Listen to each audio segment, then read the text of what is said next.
Hello, everybody, and welcome to Church at Home with Rachel for Monday, the 23rd of October. Wow, this whole year is flying by. Today, I'd like to talk a little bit about another another learning that I've been thinking a lot about over the last year from um, the Ideas broadcast that I heard from CBC One last Wednesday evening when I was driving home from Vermilion.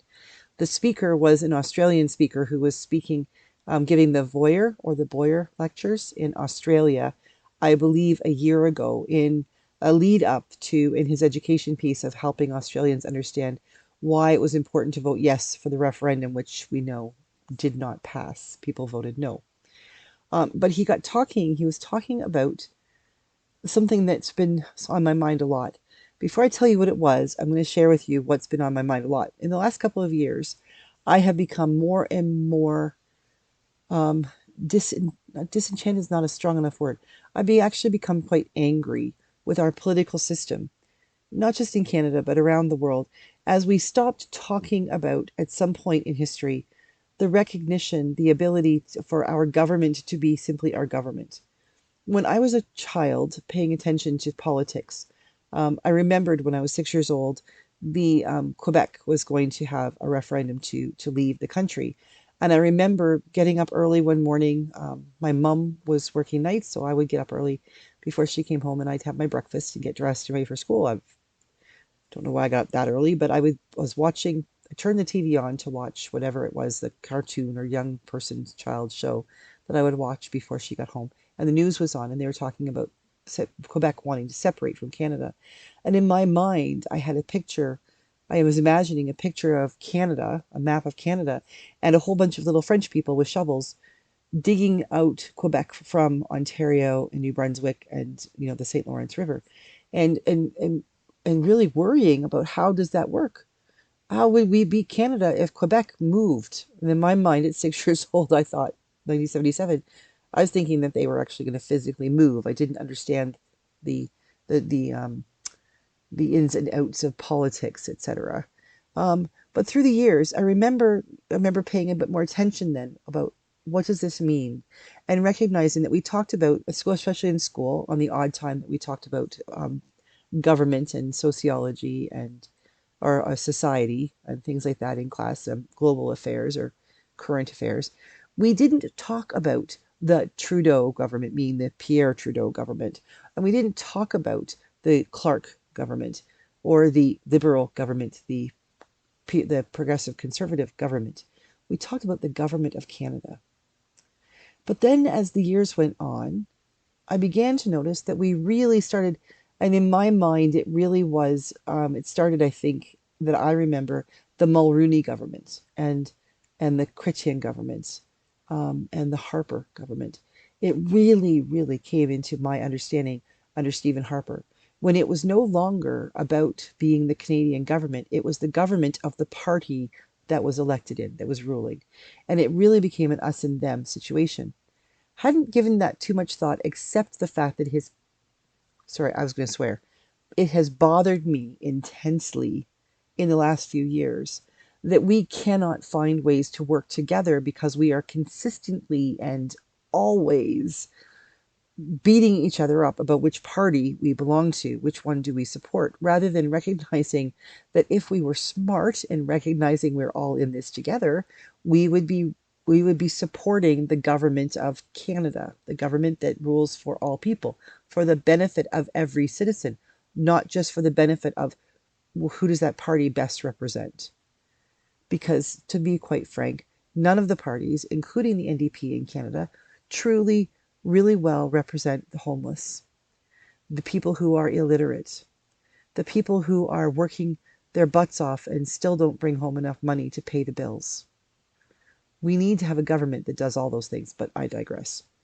The speaker, this Boyer speaker, said that one thing that he had recognized, and I can't remember whether he said he researched it or what happened, but he said things changed in the 70s, I think it was the early 70s, when Richard Nixon became the president.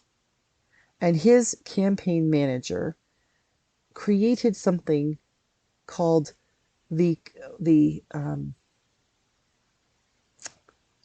the continuous campaign. And what it was prior to Nixon, there was an understanding that you would campaign to be president or whatever your position was in politics until you were elected. And then the idea was that you represented the people. So as we, the American people, we, the Canadian people, the government, the president, the prime minister would represent we. It was the we. But Nixon's campaign, after he was elected, his campaign manager introduced the idea of, I'm calling it the continuous campaign. That's not what it's called, but I can't remember. I was driving. I couldn't stop and write it down. This idea that once you have campaigned and won, then your new campaign starts again. You're campaigning for your next election. And it became a party, it became a government, basically a government policy of us versus them. I am the president, but I have to work hard to make sure I stay the president. So it's going to be a continuous campaign. There's no stopping. Instead of stopping, okay, I'm elected, now I'm going to spend 4 years doing the job of being president. Essentially, he was told you need to spend 4 years doing the job of getting reelected in 4 years, which means you have to focus on the campaign. Focus on how do you win over those people who will vote for you, instead of working on focusing on how do you help the people who voted for you and who didn't, but people who are basically citizens of your country. And that really got me thinking a lot, because that's what I've been thinking so much about lately, is that we have become such a controversial, such a litigious, such a conflicted society, that we're so busy pointing our finger and saying, you're bad, you're over there in that camp, and I'm over here in this camp, and obviously because I'm here, my camp is better. And the reality is that we've got this camp here and this camp here, and there's all these people in between who are like, we don't care about your bloody camps. What we care about is having food on our tables, having education for our children, being able to take our kids to a doctor, to get dental work done, to make sure that we can put food on their bodies when it's cold, and we can maybe even, enroll them in swimming so that they don't drown if they end up at a beach without a lifeguard. We have become a world that doesn't care about anything but our own interests.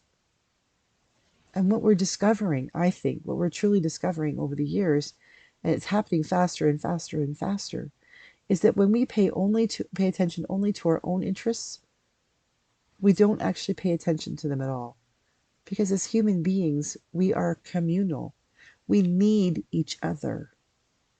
Even in a consumer-driven society, we need others. I can have all the money in the world, but if there's no farmers to have those cattle to turn into my hamburger, or to grow the wheat that turns into the bread for my sandwich, if there's no scientist who's developing new ways to fight diabetes or heart disease or cancer, what happens when I get sick? We have become so individual and so worried about ourselves that we've forgotten that we actually need one another. It can't be us versus them anymore. It needs to be we the people. We need to find ways where we can look out for one another. And then rest assured knowing that if we are looking out for others, then others are looking out for us. It's going to take a great leap of faith. It's going to take probably another 2 or 3 generations of people, of young people who are struggling because of what we have left behind for them. But I have faith that they can do it. I absolutely believe that we have not run our world and our societies, the way we structure them, so far into the ground that they cannot be saved. Just a thought. Just something I've been thinking about, thanks to the failed referendum in Australia, where they're going to have to do a lot of work for a lot of people, because they need to be we, just like we in Canada need to be we. Have a great day. God bless. And I'll see you again tomorrow for Church at Home with Rachel.